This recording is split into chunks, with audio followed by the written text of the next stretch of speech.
ଜୀବନରେ ଉପନୀତ ହୋଇଥିବା ଈଶ୍ୱରମାନଙ୍କୁ ମୁଁ ବା କ'ଣ କହିପାରିବି। ମୁଁ କିନ୍ତୁ ଜାଣେ ବିନା ଉତ୍ସାହରେ କୌଣସି ଉତ୍ସବ ସଫଳ ହୁଏ ନାହିଁ। ସେଇଥିପାଇଁ ଓଡ଼ିଆରେ କଥା ଅଛି 12 ମାସରେ 13 ଯାତ୍ରା।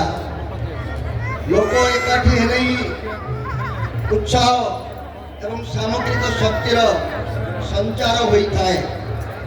ଆଜି ଆପଣମାନଙ୍କୁ ଏହି ଶକ୍ତିରୁ ପୁଣି ପ୍ରତିନିଧି ମଣ୍ଡଳୀ ଭାବରେ ପୁଣି ଥରେ ନମସ୍କାର କରି ଆଉ ଗୋଟିଏ କଥା କହି ମୋର ବକ୍ତବ୍ୟ ସାଙ୍ଗ କରିବି।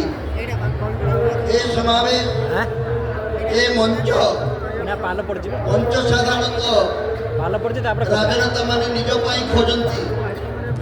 ନିଜର ଛୋଟିଆ ଉଚ୍ଚତାକୁ ବଡ଼ କରିବା ପାଇଁ ମଞ୍ଚରେ ଛିଡ଼ା ନହେଲେ ତାଙ୍କ ମନ ଭଲ ଲାଗେ ନାହିଁ। କିନ୍ତୁ ଆଜି ଓଲଟା କଥା, ଆମେ ମଞ୍ଚରେ କିନ୍ତୁ ପ୍ରକୃତ ଈଶ୍ୱର ମାନେ ତଳେ।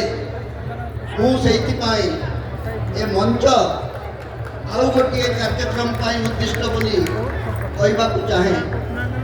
ମୋ ବିଚାରରେ ମୋତେ ସିନା ଆପଣ ପରିଚୟ ଦେଲେ ଜଣେ ରାଜନେତା ଭାବରେ, ରାଜନେତା ମାନଙ୍କୁ ଆମେ ଯେତେ ଦୂର ମଞ୍ଚରୁ ଦୂରେଇ ରଖିବା ସେତେ ନିରାପଦରେ ରହିବା।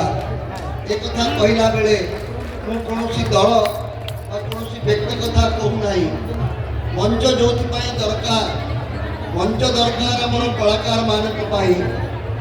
ମଞ୍ଚ ଦରକାର ଆମେ ଯେଉଁମାନେ ଏଠାରୁ କିଛି ଜାଣିବା, ଶୁଣିବା ଏବଂ କିଛି ଉପକାର ପାଇବା।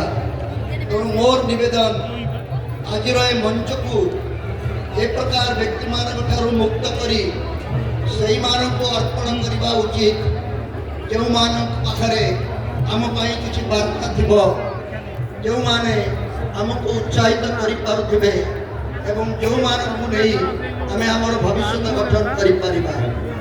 ଦର୍ପଣ ପତ୍ରିକା ଏବଂ ଆମର କ୍ୟାଲେଣ୍ଡରକୁ ଉଦ୍ଘାଟନ କରି ମୁଁ ଉନ୍ମୋଚନ କରି ମୁଁ ଅତ୍ୟନ୍ତ ଗୌରବାନ୍ୱିତ ମନେ କରୁଛି।